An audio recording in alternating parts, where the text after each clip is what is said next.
Hello busy people అందరు ఎలా ఉన్నారు? నేనైతే చాలా బాగున్నాను.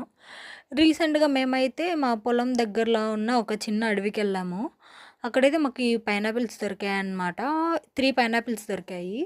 ఆ పైనాపిల్స్ అయితే తీసుకొచ్చుకున్నాం ఇంటికి. ఇదైతే చాలా క్యూట్‌గా ఉంది ఈ పైనాపిల్ అయితే. బాగా పండిపోయిన పైనాపిల్ ఇది. టేస్ట్ కూడా చాలా బావుంది. ఇలా ట్విస్ట్ చేయంగానే పైనున్న ప్లాంట్ అయితే వచ్చేసింది. చాలా ఈజీగా వచ్చేసింది. ఇదైతే ఇంకొక పైనాపిల్. ఇది అయితే ఉన్న 3లో అన్నిటికంటే పెద్ద పైనాపిల్ అని చెప్పొచ్చు. ఇది కూడా చాలా పండిపోయింది. చూసారా? మనకి అడవిలో పండిన దానికి, ఇంటికి పండిన దానికి చాలా డిఫరెన్స్ అయితే ఉంది. ఇది కూడా ఇలా అనంగానే వచ్చేసింది.